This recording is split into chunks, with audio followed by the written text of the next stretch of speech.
Hello everyone, today we talk about the Western Eurasian steppe warriors. These cultures that in fact are difficult to recollect all in one video.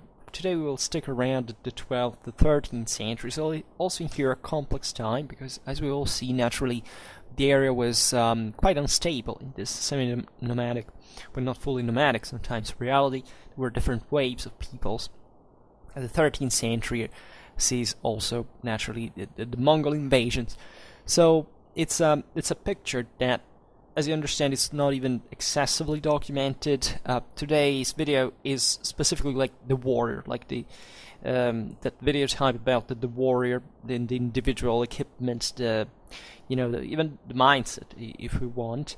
There is an atrocious amount of things to say, so I don't know also if we will cut it partly because it doesn't stop here. This started originally, I wanted to talk about Russian history, and because from like 1 year we didn't really address the topic randomly, right? It happens not because of me, really, at least of me, the way I choose the topics randomly, in fact. And I wanted to talk about, the Kazakhs in the Russian armies during the 12th, 13th centuries. I think it was an interesting topic, but I went reading here and there, and I realized that there is a much broader picture here to deal with that is sometimes even difficult properly to distinguish from the even from the sedentary world, right? If you were to see what Russian armies were at that point, especially in this eastern side of the Rus, and also in the south partly, it's very difficult to draw a line. Who was who and how they fought like. And this is even truer after the Mongol invasions, but we discussed this elsewhere, so we will not address the topic here. We stopped at the 13th century. Where, however, exactly because we don't have an accurate mean of dating, we don't exactly know like when to date certain finds. So let's start with a geographical picture. To make it simple, so we're talking about the western part of the Eurasian steppe proper. That is a somewhat smaller surface, as you understand, than the eastern part, and we draw it here fundamentally from a cultural point of view, right? It's not that geographically speaking this is really the discriminant, but we would just use this boundaries in times and space to be more clear. So we're speaking essentially of this from east to west, right? Starting from this narrow corridor south of the Ural Mountains, that in many ways represent, as you know, the border between Europe and Asia, also in terms of civilizations, like a lot of, for example, if you look at Roman artifacts in history, they stopped to the Ural Mountains in that direction. The Romans didn't even know that these places existed in practice, and instead there was an extreme dynamism in these places, right? It was not like in Europe where, okay, we get some of these waves objectively, but, the peoples are, moving fundamentally slowly and, remaining more or less the same. Here we are looking at really a cauldron, right? An extremely, not just synetic, but properly mixed world at many levels. Also, usually in these videos, I get like I win with it because this basically gets what is good for the channel. There's a lot of views because people click on this channel for all kind of nationalistic reasons. I don't know why, but when it starts from the steppe, a lot of nationalities involved that sometimes have literally nothing to do with this, but want to draw the connections to say we was the strongest, the most powerful, and all this stuff here, but objectively, it's very difficult to be punctual because really historically we often don't precisely know what happened at some places. So there is this southern spur of the steppe grassland here that curves southward, reaches the foothills of the Caucasus, right, in the southern end. Then to the west, the steppes arrive across the Ukrainian plain up to the Carpathian Mountains. Now here there is a narrower corridor, as you know, that is partly steppe proper, partly forested, that curves south of the Carpathians. It squeezes between the foothills and the Danube River so in what is today the Romanian province of Wallachia, and then isolated to the west of the Carpathians, you have the last wide area of grassland. That is the Great Plain of the Middle Danube Basin. And here, naturally, we're talking this period of the Kingdom of Hungary that was extremely important at many levels, especially for the role that in this very long history that Asian influence broadly meant. Here we speak of military, but chiefly had it on European arms, right? Armor, even tactical, I would say practice more than theory, but something that objectively flowed directly from the heart of Central Asia into these areas. And we find it also because archaeologically this is confirmed at so many levels. Here we don't have time to go further. We made a video on the 13th century Hungarian knight, right, that tells a bit of still these waves of nomadic peoples in that century, mostly refugees from the Mongol invasions that poured in. As you know, the so-called Kuman-stat were so important also for the Hungarian, for the last Arpads bloodline, so on. And they were a specific feature, in fact, of Hungarian warfare for even up to the late Middle Ages. In a way, these waves kept coming because they were literally the first avant-posts. Even asked, they were the ones that took the brunt of the Mongol invasion, basically, in Central Europe. Well, okay, also Poland, and they arrived at the gates of Germany, but in the south, in this broader area, it was seen actually as a profitable point for the Mongols to even start eventually new raids from, but they didn't settle for reasons that we know. So there is also this other very important chunk of history that we often forget, that is relative to the partly Judaized Khazars of during the early Islamic period. And the Khazars remained culturally very powerful until these were nomadic peoples that had partly sedentarized, and in this area this is rich actually in archaeological remains. The Khazars were broken eventually by the Russians by the mid-10th century. This caused the diaspora in many ways, that also influenced, among the other things, once again, European arms. The Khazars had a very well-kept and highly organized army, and they remained kind of a model. Even the Magyars actually seem to have been importantly influenced in the process. There is this quite clear picture that we get from this Western Eurasian steppes areas that do not look, they're naturally nomadic in nature, but they also receive this overwhelming influence from the Middle East, right? From the Persian military culture, also from what became the Islamic broadly meant in the universal caliphate, even in polyurcetic capabilities, right? The Khazars, even the Magyars, were no strangers to polyurcetics, to siege engines. So it's quite fascinating, because you would think in the steppe that there is no specific need for that. Instead, we're talking, even in here, in terms of settlement, of areas we think as the steppe, but like Kazakhstan, etc., these areas that were some of the most densely populated and urbanized in the world. In some places, think about Transoxiana, for example. Those were areas that were fundamentally, think about Merv. Merv at a point was, I think, the largest city in the world. It was razed to the ground by the Mongols.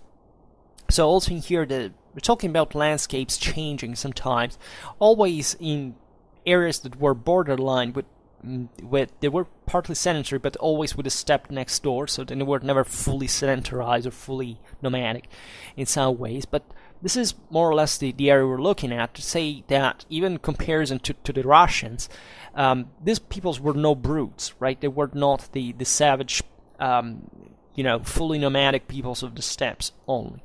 They were actually a pretty dangerous cocktail, let's say, that also helped the development of certain sophisticated tactics. In fact, if you were to read Russian history, in the Russian warfare, for example, during the 10th century, we see the history of a great development, thanks also to the let's say contrast but also meeting ground with these peoples that lived eastwards, but we don't have the time to discuss. We will talk about, as you know, I plan to basically cover in detail, this level of detail, every kind of medieval warfare context at this point. Maybe just, Far East Asia, we will not get there, but as far as the Central Asian steppes are concerned, the Middle East, even India in part, and everything west to the Atlantic, we'll cover it, hopefully. At least that's what I wanted to. Then, south of the Khazar territory, historically, as you know, they were the Iranians. In broadly meant, as you know, here we're talking about properly the branch of the Indo-European peoples, and that were eventually invested also by the Turks. Right. Here I'm not going to discuss what was here, because in terms of sheer military culture, sometimes it doesn't make a difference, right? Unless you have, very long-range migrations, like from the very heart of Central Asia, even from the borders of China to west, you have important contrasts that you can trace. Even in this area in here, for example, the Pechenegs were very different from the previous peoples. That there was even an improvement over time in these steppes, not very differently from the rest of the world, were improving. Like after early medieval times, we're becoming richer, you have more powerful elites, you see military technologies development, and so on. Think about the Alans that, historically speaking, were there since the first Sarmatian migrations westwards in antiquity. They retained a separate identity until the 12th century. In a way, they were mostly Iranians, right? But they had also received important influence from the Turks. At that point, we know that they still played a prominent role, military role, as Byzantine mercenaries at the time of the Komnenians.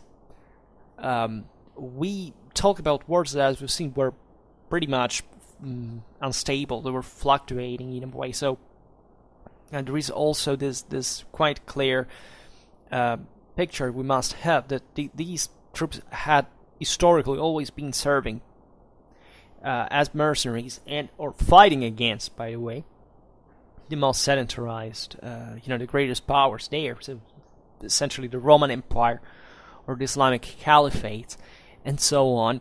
There's a great deal of penetration also in the Middle East, in properly Mesopotamia too. We find this evidence archaeologically speaking. The Caucasus is pretty influenced by that. North of the old Khazar state were the so-called Pechenegs or Patzinaks, depending on what you want to talk about them, that were relentlessly pressed westward by the more powerful Kipchaks. And as a consequence, the Pechenegs would press on the Hungarians, on the Byzantines, until fundamentally they were crushed by the latter in 1091.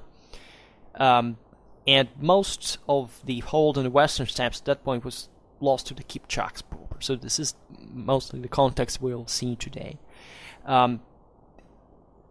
Byzantine authors that, as you know, used in their military treatises used to describe these peoples now, sometimes by the 11th century, not too much, sclerotic, stilized way. If you talk about the Strategicon in the 6th century, you have something that is pretty damning freaking intelligent, insightful, clear. The rest sometimes had become kind of a military, a literary style more than else, right? There are interesting information, something new, but sometimes they literally copied the previous works in a way. They literally saying phrases, and so on. And we also need to know how to read them. For example, we will all see this stuff at some point, speaking chiefly about the Byzantine military.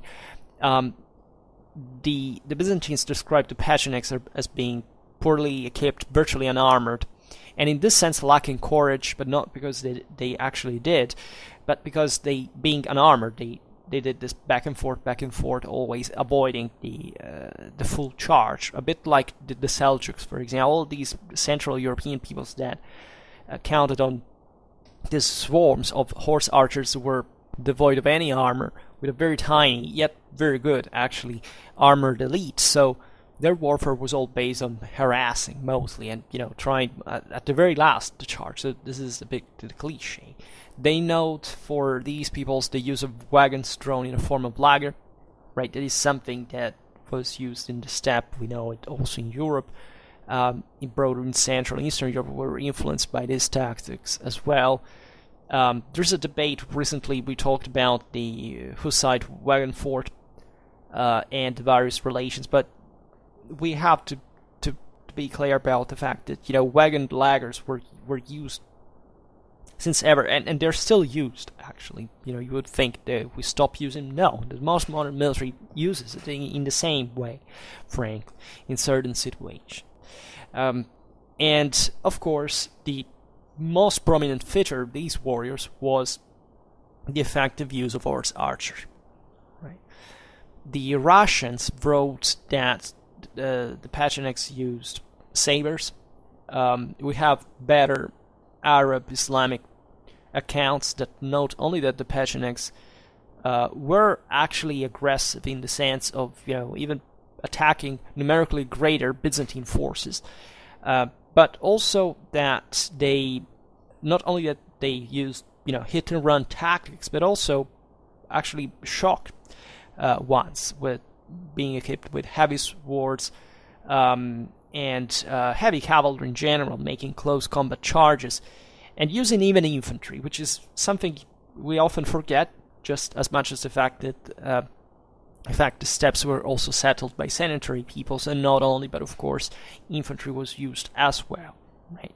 And sometimes it could be simply their dismounted archers. So today we will not talk, as you understand, as this typology video doesn't specifically talk about the military organization of these peoples. We will treat it in a fully dedicated video. But here now we're addressing the background, but the context, so we don't have time to look in details, but still we say certain things. There is actually evidence of the same Byzantines through Islamic sources recruiting large numbers of these troops, for example, during the First Crusade, and continued doing up to the 12th century, right? And to tell it all, the Pechenegs up to these centuries in here, think about the Kumans, but we're talking specifically of very similar type of warfare, right? There are certain technological differences in armor, certain levels of working the metals, the decorations or something like that. But when we're talking about horse archery, the overwhelming amount of these people fought like those aforementioned unarmored troops, and they're literally the same.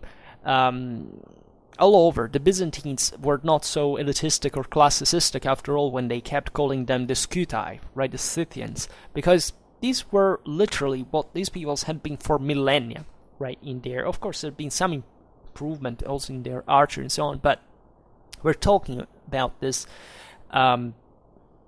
constantly present swarms of horse archers to be both as hired as mercenaries in every single damn time in huge masses.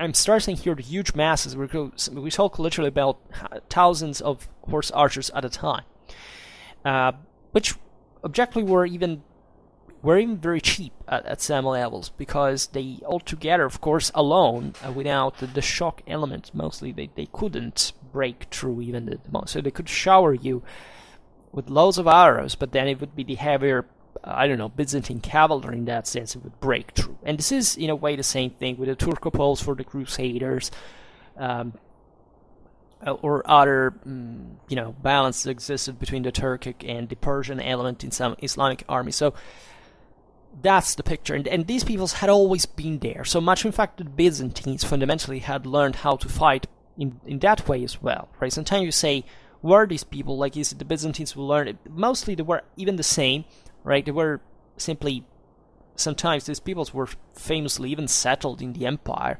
largely. The Byzantine Empire was a melting pot of races, of culture. It's something enormous. Exactly, also because these peoples kept pushing from the Pontic steppe, so there wasn't many other way, like, if you settled them, they can't be useful. Also, think about all the demographic problems, how to maintain the Balkanic frontier. It's really complex. We'll talk about this in some Byzantine warfare video. But this is just for saying how habitual this presence was in certain military cultures, and how similar altogether it had always been. North and east of the Pechenegs, we find other peoples like the Kimaks that were still pagan and were never converted to Islam, for example. They used skis here, also much colder and also mountainous areas. They were very important for medieval fur trade as a wall, and it seems that the Kipchaks might have originated in part from them, and in turn eventually reabsorbing the Kimaks during the 11th century. Now, the Kipchaks were, in this regard, the most important tribe, or if you prefer, confederation of the Western Steppes in this time, and they had a great influence on the arms, armor, and military styles of the neighbors, possibly even more than the Mongols would have later on. So even for the sake of Russian warfare, this is very important to take into consideration. The Russians called them as Polotsi. The Byzantines, Cumans, albeit in a bit inaccurate way. So they stretch from this wide area of Eastern Europe to the Aral Sea, mostly. They drove out, for example, the Oghuz by the mid-11th century. They were sometimes allies of the Christian Georgians in the early 12th.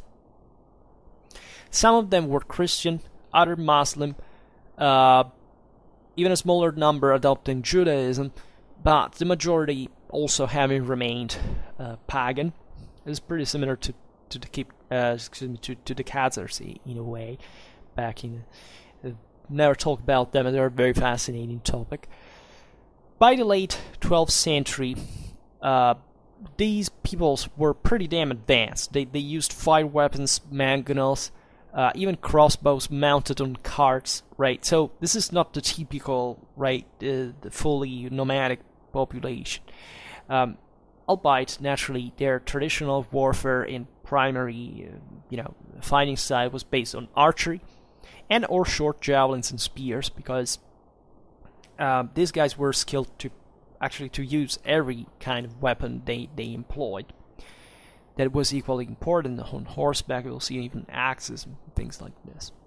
Eventually, it would be defeated by the Mongols in 1237.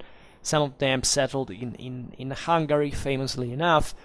The rest were absorbed by the Mongol conquerors. In a way, in fact, actually during the 13th and 14th century, the supposedly Mongol Khanate of the Golden Horde was in many ways a Kipchak power, right? At least culturally speaking, that was the prevalent element, the autochthon, let's say, the native element. So, talking about the Cumans that we have named, also they appear to have been actually one tribe of the major, the wider Kipchak confederation. We don't know whether the Cumans that migrated in Hungary are actually the same people, or they were just lots of Kipchaks mixed together. So this is very difficult to get, historically speaking. As we were saying, also archaeology doesn't help a great deal because it's all mixed. So it's not that you can tag these people. Also, the ethnogenetic evidence is ridiculous for statistical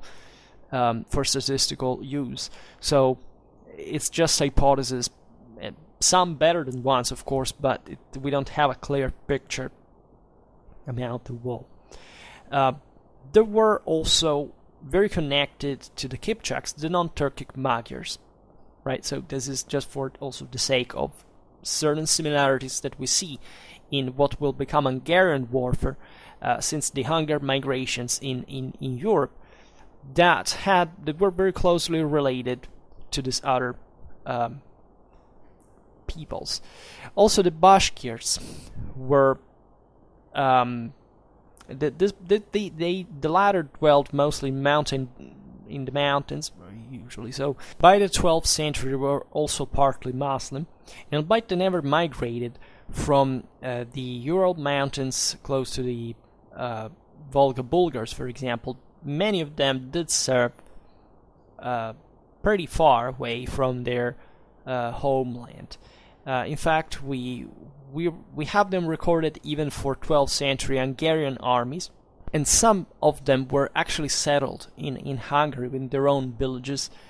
We find them in the 13th century Mongol, early 14th century Ilkhanate armies as well, and even as far as Mamluk Syria and Egypt. So this tells you how also far-ranging these military cultures could arrive to be. So here we treat them a bit all in a, let's say, in a row, looking at these archaeological finds, as you notice and you already understand, cannot be precisely dated to a specific cultural background rather than another. For example, we have some interesting steps from the Hermitage Museum of St. Petersburg, Russia, dated to the between, let's say, the 10th and the 12th centuries.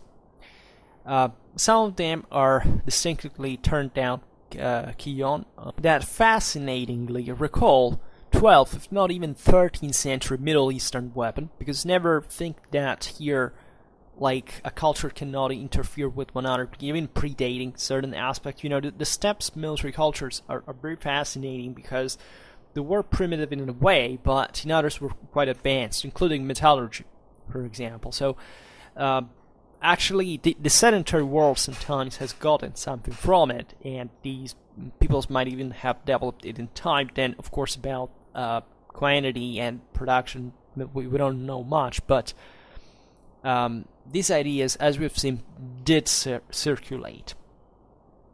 Still at the Hermitage we have an axe from a grave dated to also the same period in the western steppes. This is instead very similar to what is we can find as a simple weapon actually, but spread in Eastern and Northern Europe that had actually a great steppe influence, right? Places like, of course, Russia, but think even of Scandinavia, and even beyond. We can arrive even up to Iceland, right?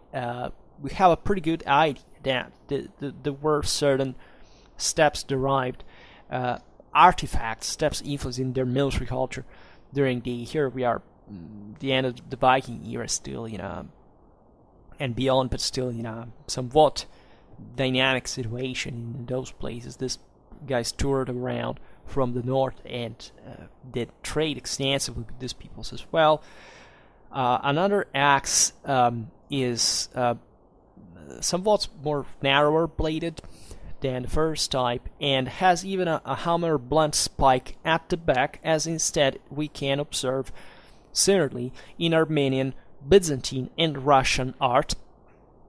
This feature is quite interesting, as the presence of the axe in general as a blunt, hammer-like weapon with the back side, that is pretty good indicator of the presence of armor in warfare, right? In order to get too close with a person to kill him with an axe, you have not just to you have to renounce fundamentally to distance as a mean of defense. Otherwise, if you use a spear, these weapons could be even, think about the mace. We will also find this in many contexts, like the idea that, steppes warfare and was very physical in a way. It was this idea of literally embracing the enemy, throwing it to the ground, grabbing the horse's tails. All of these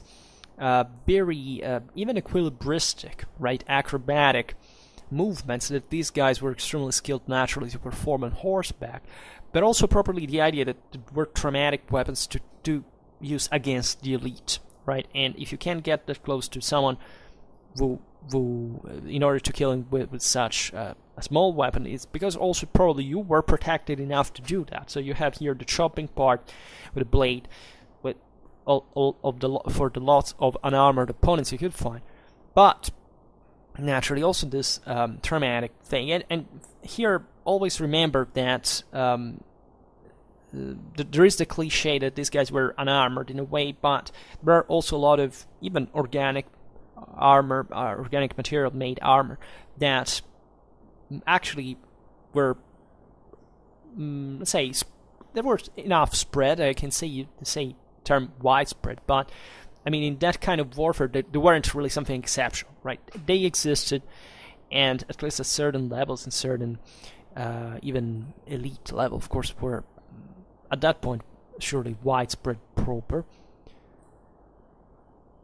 We have spear and arrow heads from the XIII-XIII, also sabers, and they were part of a purple dagger sheath coming from the North Caucasus steppes. These areas had been. These are also dated to the 10th to 12th century, and they had been under the Turco-Iranian Khazar influence, right, until they were crushed by Kievan Russia in 965. So this is the place where the Alans, right, this Caucasian Iranian originated people, nomadic people, represented the strongest group, right, and their weaponry, as the one displayed here, is almost identical to that of their Turkish neighbors. This is also to say that in the steppe, basically nobody gives a damn where you come from. They used all the same things, and there is comparable equipment also in Georgia, Armenia, Syria, Azerbaijan, and Iran. So there was proper of this broader steppes culture living at the boundaries of the sedentary world.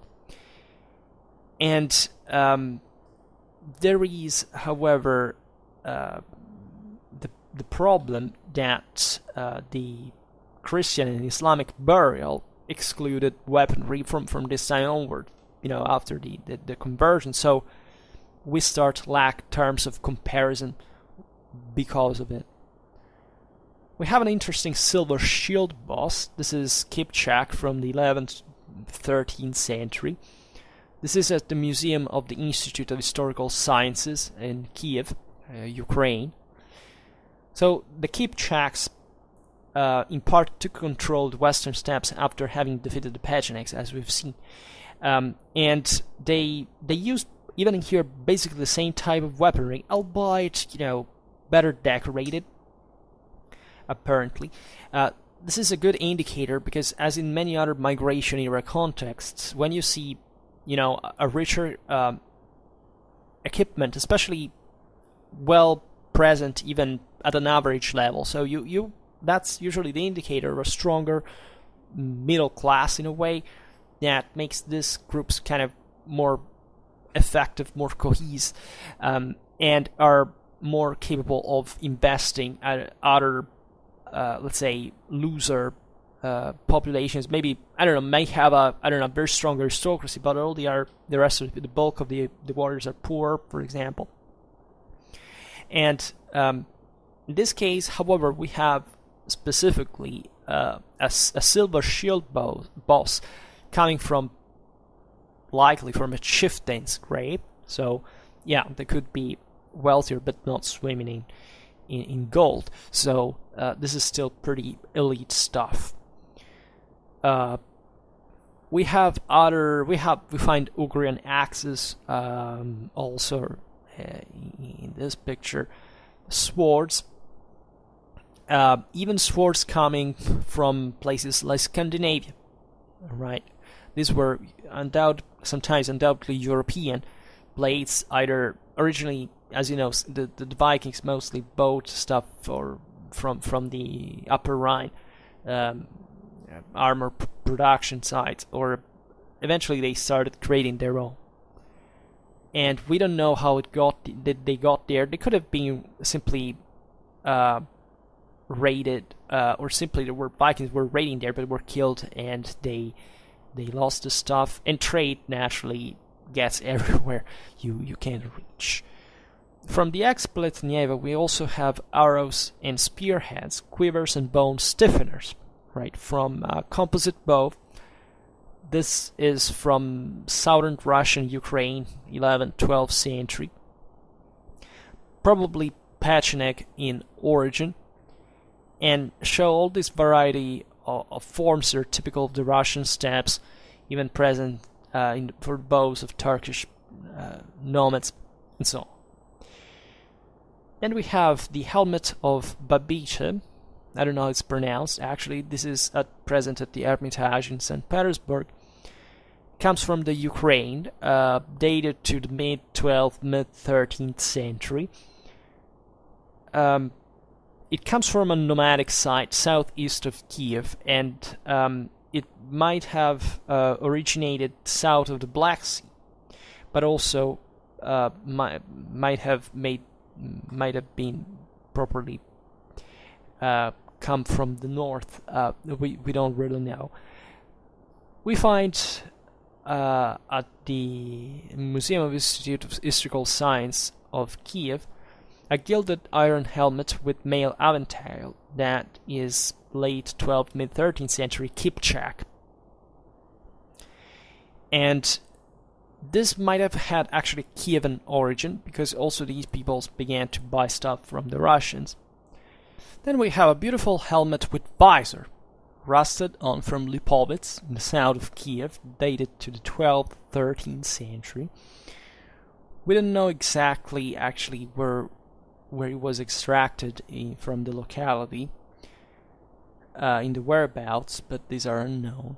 Usually fluted helmet with a neck extension and a realistic face mask of visor suddenly appearing in the southern Ukraine. We don't know exactly what's the story behind it. There are some similar finds in the Byzantine Empire as well, as it resembles at least better certain 13th century Byzantine rather than 14th century Iranian art, but the distance is not great. Face masks, as you know, appear in some Iranian sources, also in the later centuries. They're rare. Iran at that point had also been influenced meaningfully by the Mongols, so there are certain specific aspects here that could be reconnected to the steppes. In fact, in Europe sometimes these helmets are described as Tatar specifically, and in Russia they were associated with the so-called Black Hats, who were the local Turkish, mostly Kipchak, allies of the Kievan state, what the Russians called our own pagans. In a way, they would were settled in among the Slavs. They took, they were eventually absorbed. And the Tatars, as you know, specifically the Tatar tribe was conquered and absorbed by the Mongols, right? And eventually the Europeans referred to them incorrectly to the Mongols as the Tatars, but specifically they were these pre-existing populations too. And here, the origins of this type of fluted element are a bit debated. There is another visor from the same place, the same era. This is in today's Academy of Sciences in Moscow, and it's associated to the Black Hats as well. We have mail links from Medzerishki, north of Odessa, to 12th, 14th centuries. It's pretty westwards. This is today. This is at the today's State Historical Museum in Moscow, and these two mail links actually come from one piece of armor, the same one probably, and the alternating of punched and riveted links has a lot in common with Eastern Europe and Russia. However, it seems that it was widespread also in the Byzantine Empire, in the Islamic world, and also among the peoples, not of the Western, but of the Eastern steppes. So that tells you even how, longitudinally speaking, how intense also on a long range the exchanges could be. We have other similar evidence of this kind. We have also a mail shirt from the Kurgana Lipovets, south of Kiev, as we were saying before, 12th, 13th century as well. These are at the Hermitage Museum in St. Petersburg. And the find is pretty damaged, but and also rusted at the point that the links are fused together because of it. But the shirt shows quite clearly its form. It arrived up to the wearer's thighs, and it surely was a horse archer armor, right? And it's thought that it could have belonged to one of the Black Hat's Turkish allies and auxiliaries of the Kievan Rus, right? And belonging to this broader steppes equestrian culture, albeit the same Russians actually used this kind of weaponry as a consequence, so doesn't mean much. But it's interesting because of the protection that reaches out to the legs was a problem. In the steppe, the origin of the cataphract is not just much for, shock charges and so on, but probably for the sake of protection. So it's obvious that if you fight in a place, a condition where, hail of arrow is the normality, also someone that is more elite will wear something heavier to cope with that. There are other interesting finds. Speaking of swords, we have some from the Kursk and Kiev area. They are a bit difficult to date. The time span ranges from the 9th to the 13th centuries. These are preserved at the State Anthropological Museum of Moscow. And here we see mostly a variety of nomadic Turkish peoples dominating and passing through the Ukraine in this time span. So Khazars, Pechenegs, Kipchaks, and others. And as we were saying, they use pretty much the same equipment, relying primarily on horse archery, and a minority of elite, however, also warriors being equipped with curved sabers, which, by the way, not necessarily belong to the elite as a typology of weapon, but just because of the cost of it, right? As you know, these are pretty effective on horseback. Since Xenophon, now talking about the physics of the sword is very complicated, but actually, these were the best for kind of passing by and fighting on horseback and cutting dramatically in this way. One of these swords is pretty interesting. It has a single kilyon on the edged side of its blade, which appear quite similarly in Islamic art of the 10th century onwards. The style could be either curved and straight, like in the art of India, or even the pre-Islamic Eftalite Afghanistan, parts of Turkestan, that all had a strong Indian cultural influence, right? And there are, however, asymmetrical kilyon that are portrayed on daggers seen rather than in swords, actually seen in these and other neighboring regions. We'll have other sabers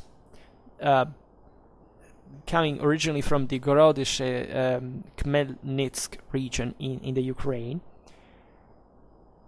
and others coming actually from Imenkovo in the Kazan region in today's Russia. Now they are preserved at the National Museum, the Zaosilov collection in Helsinki, Finland. They are dated between the mid-12th, mid-13th century. And they are specifically interesting because of the inlaid decoration that seems to be garbled from a pseudo-Kufic Arabic in some of their blades, right? The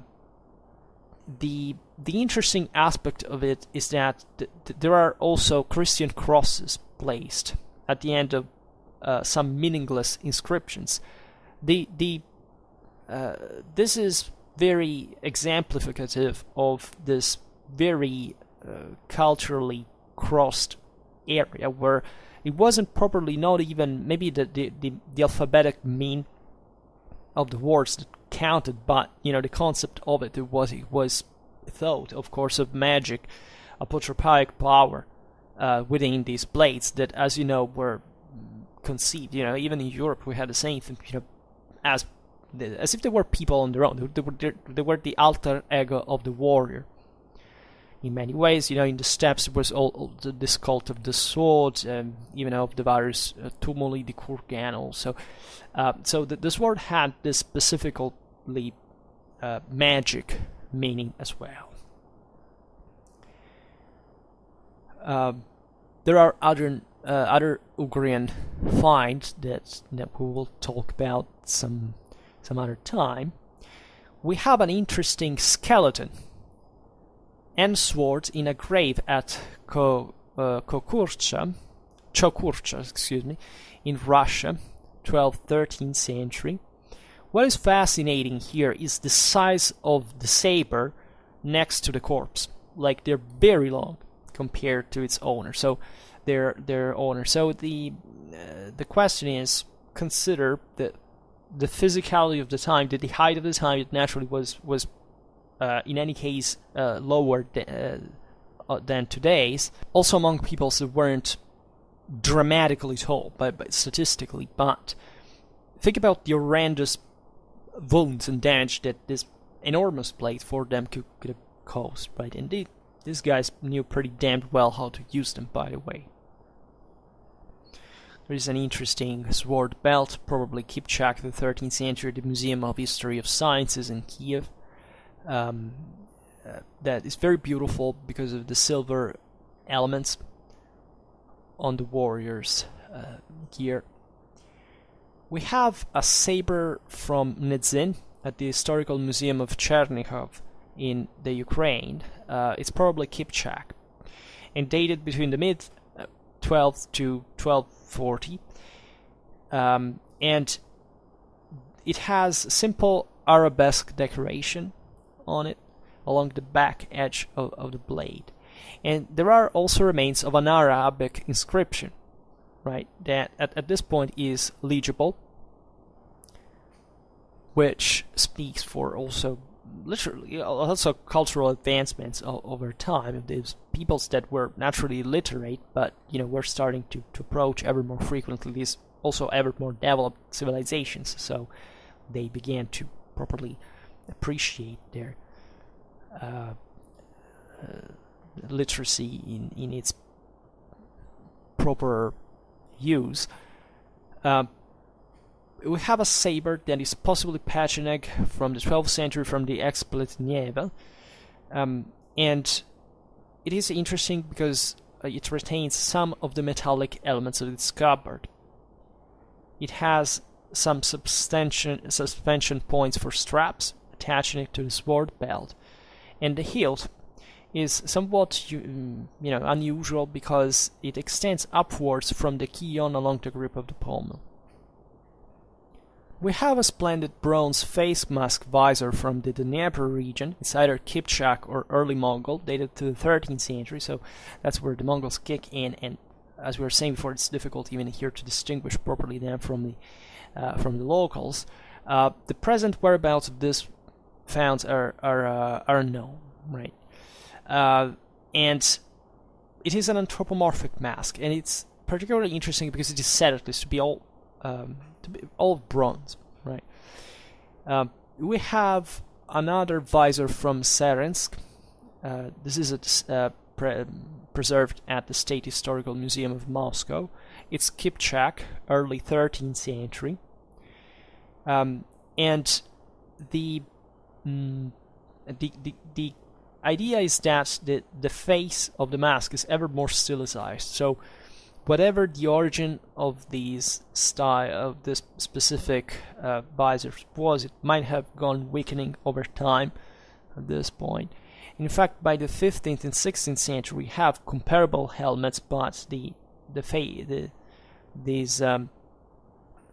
faces become completely stilized. So we can't trace it in chronological perspective. And This tradition evidently survived mostly in the western steppes, but also in certain Islamic areas in the south. Then there is another helmet visor, accompanied by mail shirt and saber from the Kovali area, southeast of Kiev, dated between the 12th and the 13th century, State Historical Museum of Moscow. This is a very important find because it represents one of the best preserved so-called black hat panoply that is almost full, right? This was an elite heavy cavalryman of Kipchak origin, we can say. He may have worn also lamellar armor. He is heavily armored, as we were saying before, for this military context in which archery was dominant, so he could afford the best protection against arrow fire. There is a beautiful anthropomorphic visor which emphasizes in this sense the importance of the elite belonging, and also these decorations. He may have actually been equipped, as it was normal at the time, with a bow that was kind of a national weapon in many ways. And his saber also includes a fine example of asymmetrical quillon. Then, even here by the 13th century, we don't know whether Kipchak or Mongol. We have great deal of spearheads, arrowheads, right, or probable foot or butt of a spear, and knives. And the concept here is we get puzzled only apparently by the fact that these spear butts are usually typical of infantry combat, together with the use of even of pikes and so on. Naturally, the poor tribesmen would fight on foot at some levels, but as we were saying before, we don't have to be so surprised of finding troops in this broader, in this enormous, superficially speaking, steppe contexts that were habituated to fight on foot, just even unorganized in the community as such. It's been also hypothesized that this specific piece of metal could have come from an imported or captured weapon as well, which is an interesting option, because also you don't throw away anything, especially in the steppe. And after all, it will do in a way. But a spear is a spear, so it's there are so many uses you can do of it. Already also if you think about the various knights either in Europe or in the Middle East, they used spear in every damn situation in the most diverse ways. So there is actually nothing strange that these peoples would do in the same way. Also considering that probably they were actually more individually skilled also at lower levels of society in terms of weapon handling, compared to sedentary realities where the majority of the population was, if not disarmed, at least kept away a bit from the habitual exercise of arms. In a tribal context, this is not true. We have from the XII-XIII a helmet, either Kipchak or Mongol, dated to the 13th century. It's very unusual because its basic structure seems very European, right? But it has a very bent nozzle, and the suspension ring on the summit could even point to an early Mongol find, actually. I would conclude also with this list with a reference to a very important aspect of the Western Eurasian culture. There are the bulbuls. In this case, they're found pretty extensively all over the area, but these come from the Dnieper region. They are either Pecheneg or Kipchak, dated between the 11th and the early 13th century, also from the XII-XIII. So these were carved standing stones, right? They were to be found basically everywhere in the western steppes. There are beautiful pictures if you Google them. You can find this, desolated landscapes where this thing stood, and naturally they were, designed like this as also mounds and other forms of monuments, exactly to be spotted at a distance, of course. There is all an artistical evolution of these things that dated back to many centuries before as well.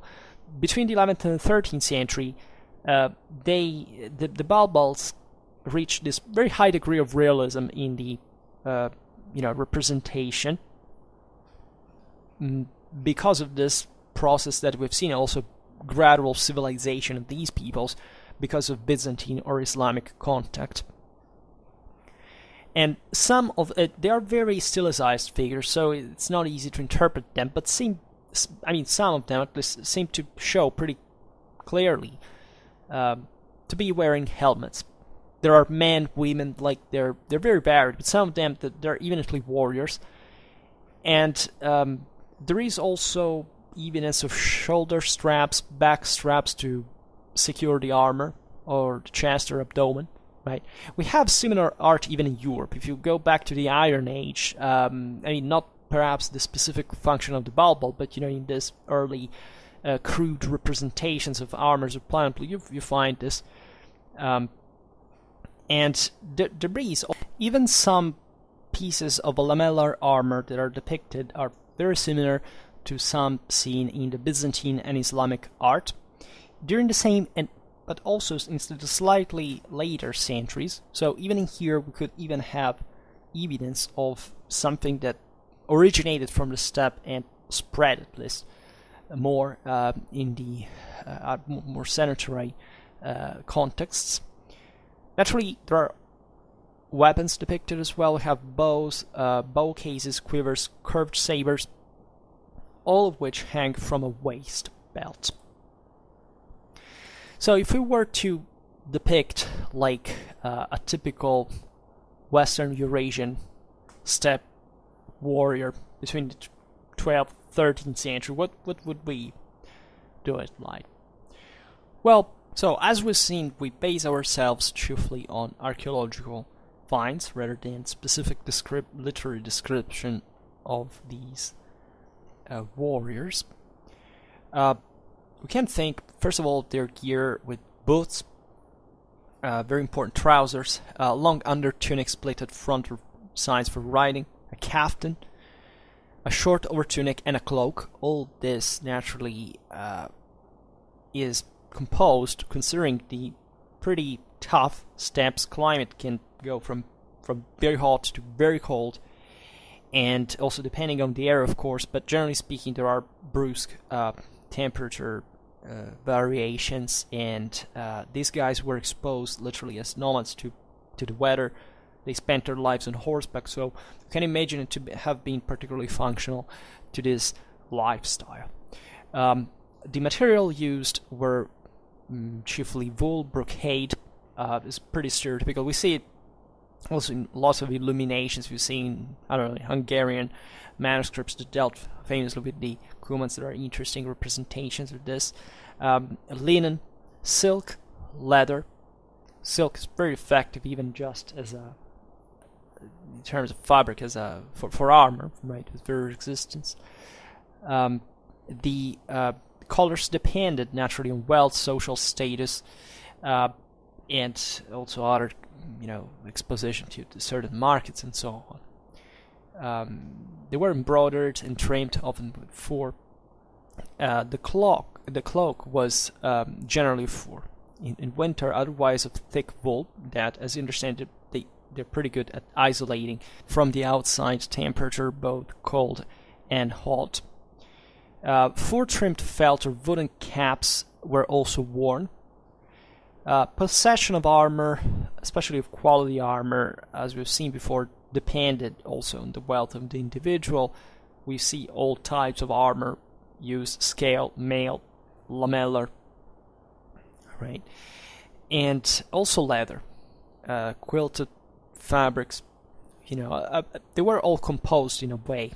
Times were different strata, let's say, that were worn famously. Certain types of even if kilted armor were worn over the metal armor. There were different compositions in this regard, and actually kilted fabric is pretty good, right? Especially also against archer fire. It really can say it fences off most of the shots, which are not full strength. They do not arrive straight, so it actually does a lot in terms of cost benefits ratio.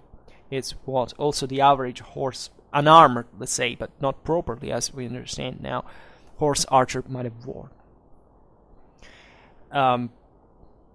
There could be, sleeveless four-trimmed lamellar corselets as a bit of a typical, and probably more spread than we think, a type of armor. Also metal-studded leather caftans. Helmets came to in a variety of forms. We see them being worn also with, for example, strips of silk bound turban-like around the rim. Right. This was particularly popular among the Cumans. Shields were generally small and circular, which is typical of light cavalry, generally speaking. It's better to be, sometimes more agile than better protected. Were made usually of wood, leather, or osiers. And the Cumans actually also adopted a small version of the almond shield used by the Russians, which is interesting. Most of the nomads wouldn't use spurs. They would control the horse through a small whip, the nahai, that was looped around the wrist. In terms of weaponry, we have seen composite bows, so the Steppe type, saber, that we see also in Russian use through Steppe's influence from exactly this type of troopers. Maces or kistians, right, that were useful against armor, as we've seen in this very intense physical hand-to-hand combat. Lassos like the arcan, javelins, of which a case of 3-4 might be carried behind the saddle. Right, these guys were loaded, especially before going to battle, with all possible stuff you could throw against the enemy. Right, part of the reason also why an additional reason for which they avoided combat at the beginning, as the Byzantines noted, because it was literally about unleashing all this stuff before coming to, as much as possible, for coming to hand-to-hand combat. The arrows were particularly numerous, of course. Each man could carry up to 70 or 100. So think about all the thousands of troops that we see, for example, regularly in Byzantine use. Like, if you think about, 3,000 man contingent, you could think of up to 30,000 arrows to be delivered against the enemy. I think just about the sheer volume of fire. They were contained in different cases. Leather bow case, usually hanging on the left, could contain up to 20, 30, and the quiver on the right, possibly up to 50, 60. Right?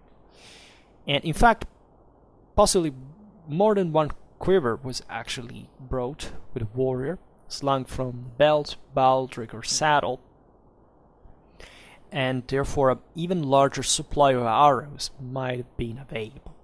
These peoples were all about this stuff. They were masters in these tactics.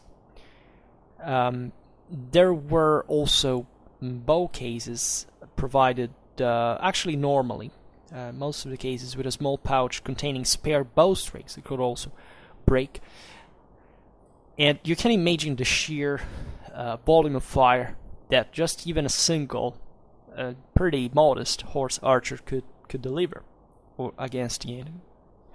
And this was their thing, right? If you think stereotypically of these peoples, the first thing how they fought was mostly about archery.